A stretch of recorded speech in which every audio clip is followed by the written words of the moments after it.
Gather round. It's time for your Real Estate Chalk Talk with the Hittner Group. Listen closely as your coaches discuss the culture, the economy, and the political scene, and how it affects your home and your real estate investments. Real Estate Chalk Talk is where you learn the science of buying and selling real estate and the art of living in your home. Your education begins in 5, 4, 3, 2, 1. All right, so we're going to go into, I got three things I want to talk about. First of all, 3 properties are coming on the market. Are these the 3 things, or one is properties? One is properties on the market. So, but there happens to be 3 of them. All right. All right, so this is Had me confused. 450 is the number, kids. $450,000. I got. All right. As you're listening right now, I am probably just turning the key in my open house in Mound, Minnesota. And I don't have the address. What a dork. Don't you just know it off the top of your Ridgewood head? Drive, Mound, Minnesota. Come see, follow the sign. Go somewhere in Go Mound. somewhere in Mound. Go to a house. And 450,000, 3 level, across the street from Priest Bay. The house has been totally redone. Really? Yeah, it's just totally redone. Is the house on the market currently? Gorgeous. It's on the market. Okay, then send them to the website, hittnergroup.com. Hittnergroup.com. Will it be under your featured properties? All Yeah, one word, click on our hittnergroup.com. listings there, and you'll be able to find the property. Super duper. That's a good thing to do. Anyhow, I'll be there for a couple hours. Come on in, check it out. If you like the lake life, this is an opportunity for get you the lake life for about half the price. So you can see the lake, or you're just across the street? Oh, you literally there's got a dock views. right across the No kidding. down the street. I'll post it when I'm there. Okay. Because you can stand at it's a Ridgewood Park, and you can see the house. I mean, you're just right across the street. It's great. So lake life. Second one is in Eagan, Minnesota. If you like Eagan. Okay. Split entry coming on the market April 1, and that is a home. Can't give the address yet because it's withheld, but that's a split entry, one of those big split entries like Junior grew up in, and 3 beds on one level, 2 bedrooms downstairs, big deck. And we're in the process of tricking that out. So it's got new countertops, new carpet, new paint coming in. It's got nice, beautiful new vinyl siding. Great backyard, super duper, $450,000. Another one coming on in Eagan. This one's a 4 level, also $450,000. And they're in the process of readying that one for sale too. And that same thing. It's got nice, great appliances on new paint, new carpet. That one's got newer roof. Do you participate? New windows. You've mentioned on the last 2 that they're getting ready to sell. Are you participating in that with the program of helping fund some of that stuff, or what are they doing?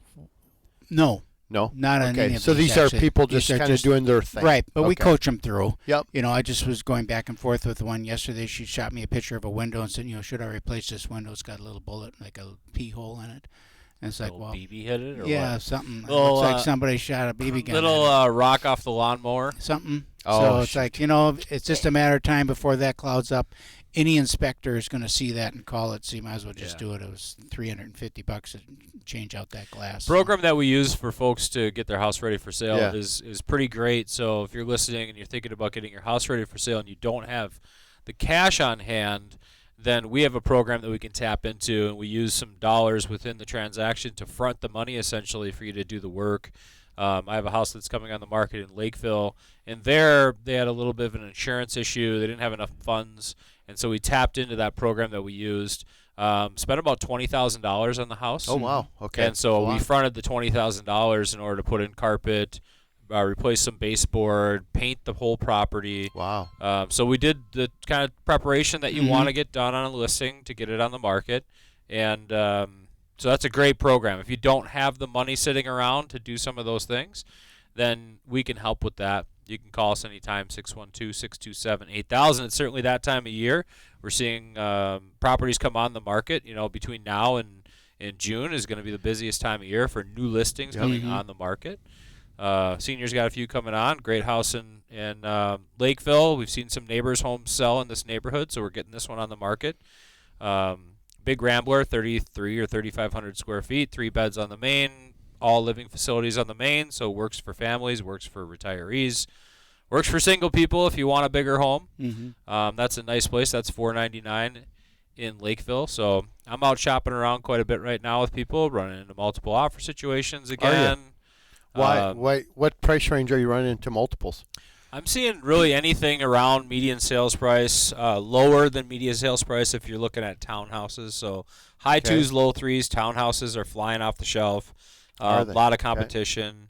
Are you having people that want to live in then as a single family, as a home or an investment property? Yeah, townhouse, just like young gal or young guy or young couple buying their first property. Cool. That's a big part of it, I think. For this year, we've talked about this before. First-time home buyers are definitely, I think they're taking up about 30 to 35% of the market share right now for new purchase transactions, and the existing inventory is really hard to work through because there's not as much of it. Yep. We've seen over the last couple of years new construction kind of take over as a big chunk of sales. But the price point is so high on that. Price point's high, but the point is there's just the inventory is thin still. So I have a concern about that. If you're not looking to go build a new property, resale inventory is much thinner than it's been historically. Yeah, it's just your point, Keith. But we've been in this inventory environment for last. So the overall inventory, so there's a difference between overall inventory is low. Right. New construction is taking up a larger and larger and larger chunk of new inventory coming on the market versus resale properties. Resale properties are your 50s, 60s, 70s, 80s, 90s built properties that are going to appeal to first-time home buyers. So with new construction, with first-time home buyers taking up a larger chunk of overall sales, and the more expensive new construction taking up a larger chunk of new listing inventory, it thins out what's available to those first-time home buyers even more. So when you're talking about homes that are around the median sales price, $350 to $400 to $300 to $400 essentially, whether it's a townhouse or a single-family home, you have so many first-time home buyers fighting for those good ones that come on the market, good, clean, move-in ready properties for $350 to $400 that are single family. You're still going to have 7-8 people that want to buy that house in strong communities around the metro area. And you keep seeing that median sale price drift up because of the new construction. Do any of the numbers that you always report on the numbers, and I'm anxious to hear them for this week, but do any of those ever exclude new construction so you see what the real existing inventory you can parse it out and take a look. Yeah, these don't, because these are looking at all available properties that are currently listed. There's many new construction available homes that are not listed. Yeah, because sometimes you're saying they're taking up but more the ones that are inventory. built are. Okay. If they build them, they're going to get them. They're not going to leave them sit out there and not tell anyone about them. The ones that are not listed are the ones that are currently under construction in some phase. Okay. Or a lot or of the just to-be-builts. lots. Or the lots would not be listed. But here's my concern. New pendings this week, 750. All right. Listing inventory, the active listings is 4,700 or 4,800. That is down from pre-COVID. And that's really what you got to look at because COVID was so screwy. So you go back to 2019, the last year that it was pre-COVID, 6,043. So that's a 26% decrease. So our inventory is off 26%. Now you look at our new pending, 750 units this week in pended sales. Our active listings went down. We're down 100 from the first of the year. So we're not staying ahead. I mean, our inventory we're losing ground. Yeah. We're losing ground.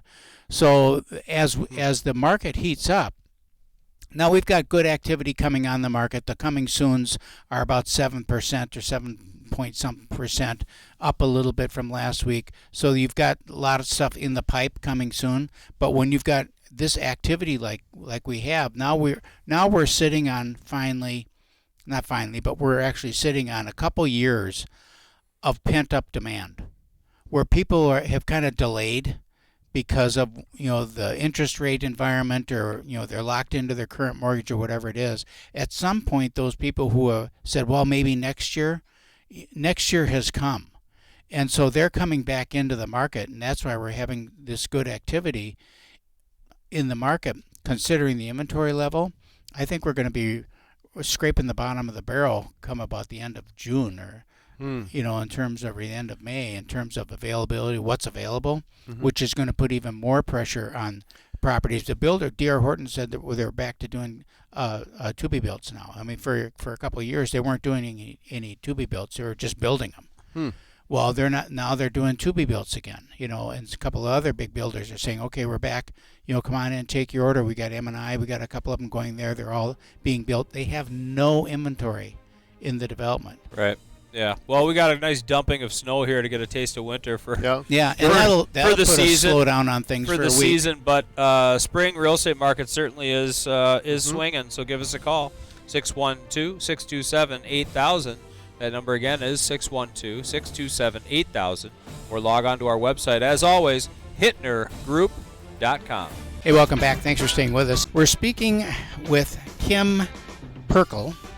And I am so excited because we're talking about probate. And between probate and divorce, I don't know which one is more interesting to me because I like high conflict, high emotion, high stress situations. I work well in that environment. And these can be turned into that really quickly when you've got siblings. And it seems like at the point of when somebody passes away that those 20 years of animosities seem to resurface at that point. And, are there any that don't turn out to be like that? Yes. Well, there are, but there are. Okay, it's amazing, and they feel so good. Yeah. Okay.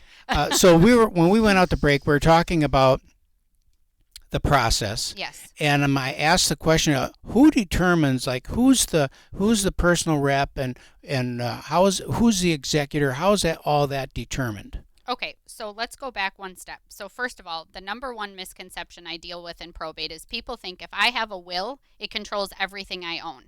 And I just had a question this morning. What would you say about the online will?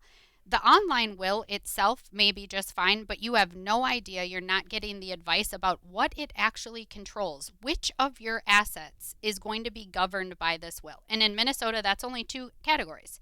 Real estate, which is why I'm here. And the second category is personal property in excess of $75,000. So what is personal property? Personal property can be a bank account. It could be your car. It could be a business asset, right? You got a rental property, you're an LLC. That's personal property in Minnesota. And so if you have a will, that's what is going to control those types of assets. But most people have a whole other bucket of what I call non-probate assets. Those things that have beneficiary designations on them. Life insurance, retirement accounts. Maybe you have a POD, pay on death, transfer on death on your bank account. Your will doesn't have anything to do with those. Okay, so now let's go to your question. Once we have the need for probate, someone owns a house, who gets to be that personal representative that most states call the executor role? We wanted to be fancy. We call it personal representative, right? One, if your will has a person named that you are nominating to be your personal representative, it's going to be a hard burden to overcome that shouldn't be the person. What if that person doesn't want to do it? They don't have to. They actually have to sign an acceptance.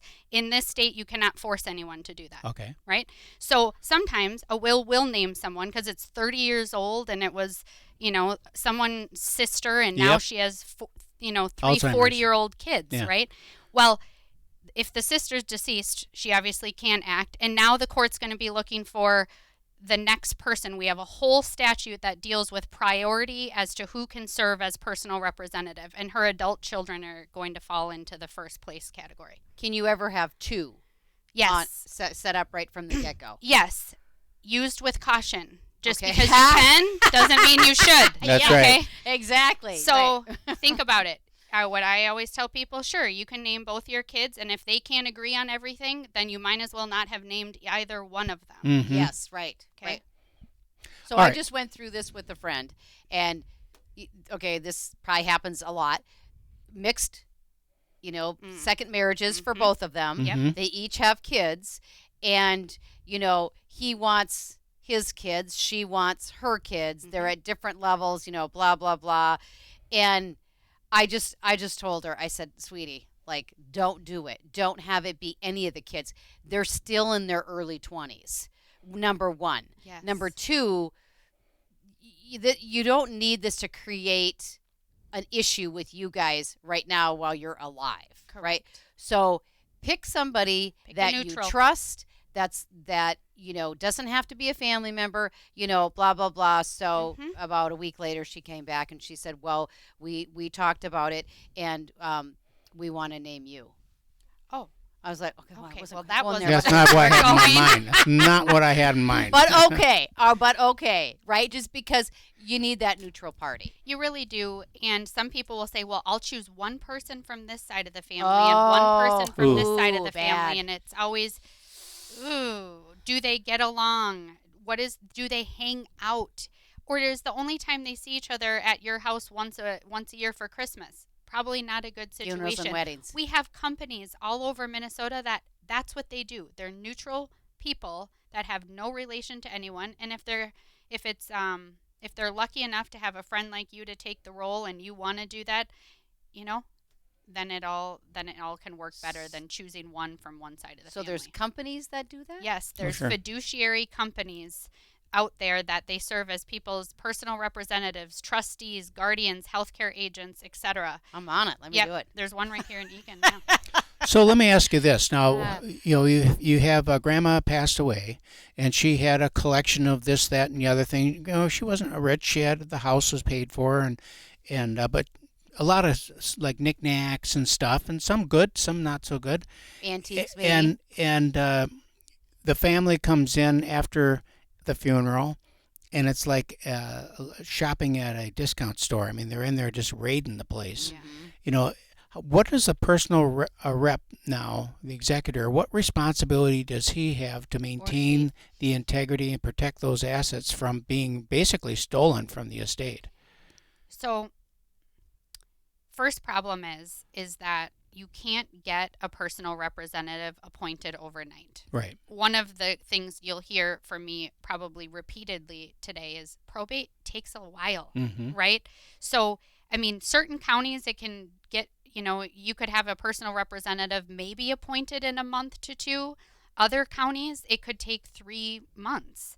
So if you have a situation where someone can't pay the taxes that are due, can't pay the utilities, people are breaking and entering, that's not going to be a regular probate. That's going to be a special administration, essentially what is an emergency probate proceeding. But you have to have a qualifying emergency, right? The courts are going to say, what is it that cannot wait a month to 2 for you to do the normal notice requirements, etc.? I'm not talking so much about that as what I've experienced is that the son or the grandson is named as the executor or the personal rep. And we use those interchangeably. I thought executor was if it's named in the will, it's executor. If it's someone who raises their hand and says, I'll do it, then that's the personal rep. No, is that not true? That's not true. Okay. Minnesota, it's all personal all representative. PR, yep. No executor. Okay. Correct. So good. Then I can don't have to remember that term anymore because I always forget it. Okay. So the personal rep is going to be the grandson. Everybody agrees that it's going to be the grandson. But as you said, he's still got to petition the county, fill out the paperwork, go in there and wait to be appointed. So what does that look like? I mean, how does that happen? How long does he have to wait? Yeah. Like I said, in some counties, I could probably get a PR, is what we call them, appointed in a month. Okay. In some counties, it could take 3. And so going back to your examples, if I think somebody like this grandson's family is breaking into the house and they're going through and picking out. It's more like the pressure that's put on the grandson to let him come in. Okay. Well, again, before he accepts that appointment and before the court appoints him, he has no responsibility and no liability. He doesn't need to do anything, but he's going to feel compelled to do something. And if he can't deal with the pressure and handle that appropriately, he may not be the right person to do it. Explain to me then, there's 2 things I want to know. One is the letters of testament. Yes. Testamentary or whatever. So one of them is the letters, and there's actually 2 sets of letters. One is that the personal rep has been approved or appointed or whatever the term is. Appointed. And then the second set comes out when it's actually okay, now you can sign the closing papers and the documents. What's the difference between those 2 and why is there that time delay between the 2? Well, so what I think you're talking about, so there is only one letters. It's either letters testamentary, which are the letters that are issued when someone's will is probated. Okay. Letters of general administration are the letters that an estate would receive when there was no will. Because recall, 50% of the population will never do estate planning. And so we have to have this book. 50%. Prince, no will, nothing. Oh, that's... Oh, so we have laws of intestacy, these default laws that deal with people's estate when they've done no planning. I think what you're talking about is the letters get issued when the person gets appointed, but then when you go to close on the real estate, you got to go back and get a new copy of certified letters to show that at the time you were closing, you were still appointed. Okay, that clears it up. Okay. That clears it up because I've had it. When they got their letters and we thought, okay, we're all good, we got the property out, and we go to closing, the title company says, well, you can't close. You got to get new. You got to get new letters, and you have to have it for 30 days or some period of time. 2 types of probates. Okay. Informal. And formal. Most of them are informal, aren't they? I prefer formal. Oh. It's safer for the personal representative, right? Then they get a court order that says what's supposed to happen, and now their rear is covered. Okay. All right, we're coming back to that. All right. We're here in the studio with Sheila Hittner. Yes. And Okay. And Kim Prchal. All right. And attorney at law. Yes. And we're talking probate. Yes. And when we went out, we talked about I was posing the question, formal or informal. That's right. And what is the difference? And you shocked me by saying you prefer formal, Yes. which I thought would be a slower and more cumbersome process. Okay, so a lot of people think that. So in the informal process, once your letters are issued, that's when you have that 30-day waiting period. In the formal process, as soon as the letters are issued, you're free to sell. So the question becomes, how soon can I get a hearing? Is it going to be longer than that 30 days that I'm going to have to wait anyways? Because, right, you got to do your notice, you got to file the probate, you got to get your publication done, letters issued, then you got to wait 30 days. Mm-hmm. Or can I just file all of this, get my hearing date, and know that my letters are going to be signed that day or the next day? And oftentimes I will tell you the formal ends up winning. Certain counties, Interesting. Probably not, but most of the outskirt counties. Okay. Hennepin County, Ramsey County, probably Hennepin not. is going to be slower in the formal process. Mm-hmm. Who determines informal or formal? It's a conversation you have with the personal representative oftentimes, but also the will typically elects for that. So the will have language that the testator is asking for the maker of the will is asking for it to be as informal and unsupervised by the court as possible. Wow. We often recommend that because it's the least amount of money. Sure. But then when it comes to time for the personal representative to make that choice, they can always make whatever choice they feel comfortable, even if it's not the decision of the testator. So the conversation goes like this in terms of informal and formal. What types of assets are we dealing with? If it's just one house and it's one kid and there's no disputes, there's no debts, yes, that is an ideal situation, right? We're not dealing with time clocks. We're not dealing with beneficiaries that are arguing. There's no debts, etc. An ideal situation for informal. Informal. Mm-hmm. Formal, we start to ask, okay, is this estate, does it have debts? Are the debts potentially going to exceed the assets? Do we have creditor claims? Are the beneficiaries fighting? Is there any type of disagreement between the beneficiaries and this PR? Is there any reason why the PR just needs the comfort of a court order with a deadline to appeal that order just to make themselves feel comfortable? And if any of those questions are yes, we're going to go formal. So, no will. Yes. And a slew of errors. Yes. That's a problem. Well, yes, because you have to look at that list for the first battle out of probate is who's the personal representative, right? And then if we have will contests or anything, we're dealing with that way later stage. But the first battle is who gets to serve. So if you have a whole bunch of beneficiaries and they can't agree, yes, you're going to have a battle at the first stage. Even if you have 4 siblings and they all agree it should be the oldest brother, they get to sign a nomination and a renunciation, and then the court just moves with that. So but going back to the discussion we had off topic about you and your friend and dealing with, who should I name when I have a blended family? If I don't name a neutral, how does that work? Well, one of the things that happens in court when we go to that first court hearing on the battle, the court will say, look, if you all can't agree, I'm appointing a neutral. Mm-hmm. So you might end up there anyways. Mm-hmm. Sure. Do you have something? Yeah, I forgot. What I was Sorry. Okay. come back. Nomination. So we got the this is another question that comes up frequently. So grandma passed. I'm picking on grandma today. So grandma passes. Or grandpa. Or grandpa, and they have a current mortgage Yes. on the property, and they have some credit cards, obviously, and they've got the phone bill, and they've got this bill, and they got the insurance, and they've got all of that stuff, and those bills, those services continue to accrue. Yes. And now we've got this time lag between when the passing was until somebody is appointed. Mm-hmm.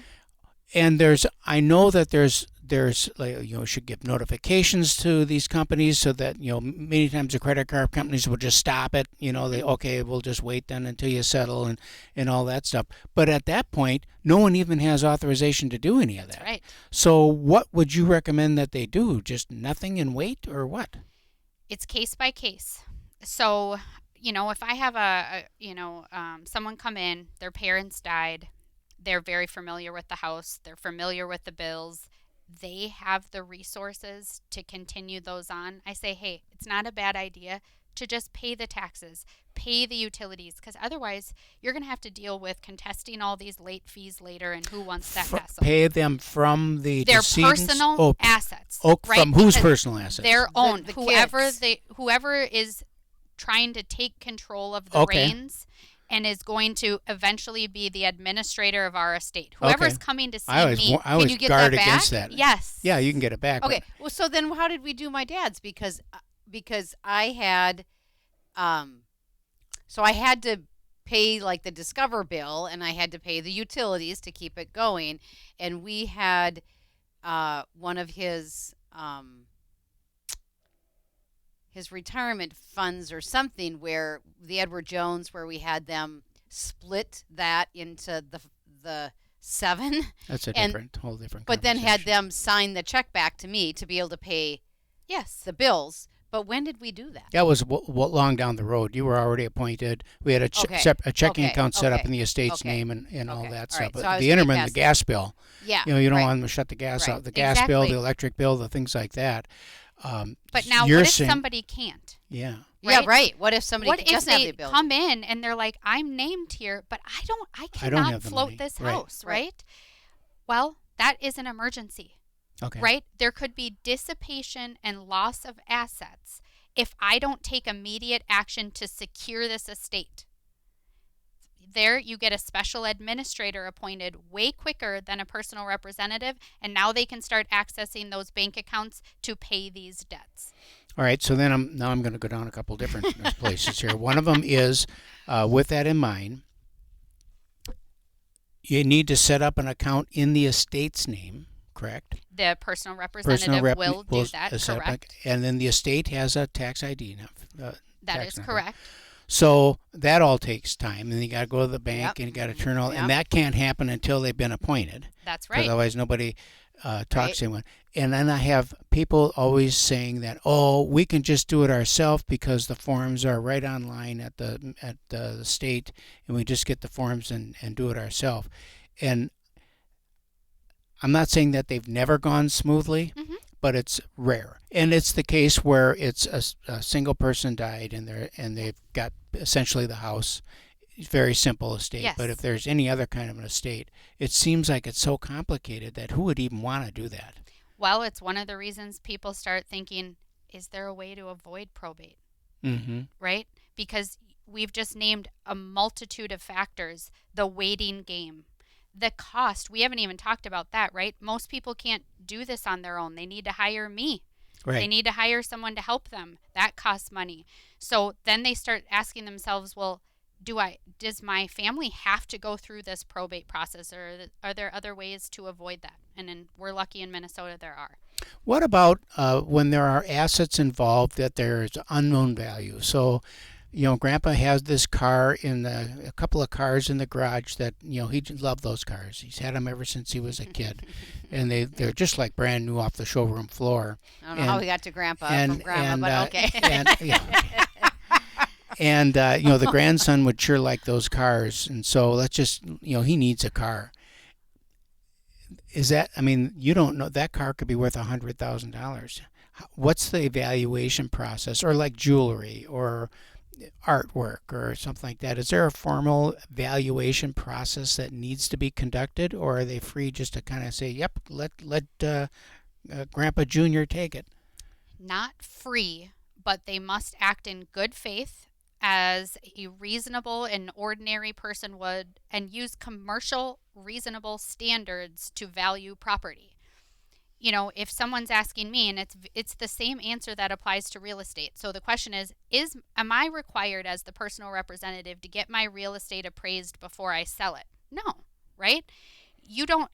Real estate can be sold, especially in today's market, for its actual value because you have multiple bids. Sure. And it's probably going for more than it's even worth, as you two know better than I do. So getting an appraisal might not even help in that scenario because the sale price is way higher than the appraisal price. So you're not required to get those things valued, but you can't undersell things. So if you want to protect yourself and there's a question about the value, you want to maybe go on Kelley Blue Book, have that printout that you actually looked for what it was valued at least made a good faith effort. That's exactly correct. So with my dad's, we had I had it set up for one weekend for everybody to come, for whatever they wanted. Okay. And this was way before. So I literally had my list, and I had I wrote down absolutely everything that everybody took. Okay. Just because I didn't know if I was going to need that later to balance out what they're going to get based on what they took before we got to that point. Does that make sense? Sure does. But we're going to wrap. Money in the bank. Rates are good. Pretty exciting. You know why? Why? Free money. You understand what I'm saying? Hey, welcome back. Thanks for staying with us. This is your Real Estate Chalk Talk with the Hittner Group. 612-627-8000. 612-627-8000. HittnerGroup.com. HITTNER Group.com. One of the oldest real estate websites in the country. HittnerGroup.com. Check it out. Calvin? How are you? I'm super duper. How are you? I'm good. So, live and let live. Mm-hmm. Right? Heard that song this morning as I'm driving over, and I agree with that sentiment, right? Live and let live, yeah, right? Really. So I don't have any judgment. Whatever people want to do, however they want to live whatever their you lives, want to right? do. God bless you. I'm struggling a little bit in the state of Minnesota that we've now earmarked $1 million in our state budget to help the LGBTQ community move to Minnesota. We have funds now available if you're in that community to move to Minnesota. And I'm like, whatever you want to do, God bless you. I'm struggling with my taxpayer dollars going to move people into the state. So that was on my mind this morning. How do you feel about that? Thanks for sharing. Yeah. Well, that's just one of many incentives that people have to move people to and fro and all about. And we're in the business of finding people a place to live. And, between you, me, and the fence post, I don't really give a crap what your program is. As long as you can buy a house and want to buy a house, I'm there. Yeah, it'll be interesting to see. Yep, I agree. It's just like frustrating though, because this is a very expensive state to live in. Then we also saw the Minneapolis government council is all women, 100% women now. Oh, good. And so they're it was on the CBS News that, hey, congratulations, the state of Minnesota, and And what does that mean? What do you mean? It's all the city council. Is it the city council? I don't know what you're talking about. So it was on the city CBS or Met News. Council. No, the city council, I believe, for Minneapolis is 100% women now, and they're like, except for the mayor, who's a guy. Yeah, but now it's all going. They're just like, hey, you want to see stuff get done? Look at Minnesota. Oh, okay. But they're really pushing first-time home buyer money, which is interesting. Mm-hmm. So they're pushing some things that will fall in line nicely with what we're trying to do. Mm-hmm. So that will be. And that is what help people buy and sell real estate. Yeah, right? exactly. Yep. So it'll be interesting to see how that plays out this year. So I don't think so it they matters made national one way or news. the other.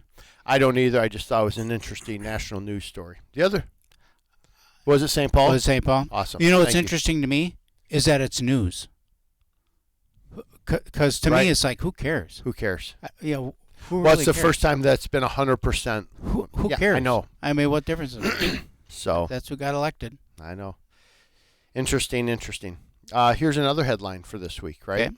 Mortgage rates just got smoked by barn burner inflation reports. So inflation seems to be on its way back, and therefore we saw rates take a little bit of a hike up. Last week we were talking like, hey, you're kind of mid sixes, upper sixes, but you're probably hugging upper.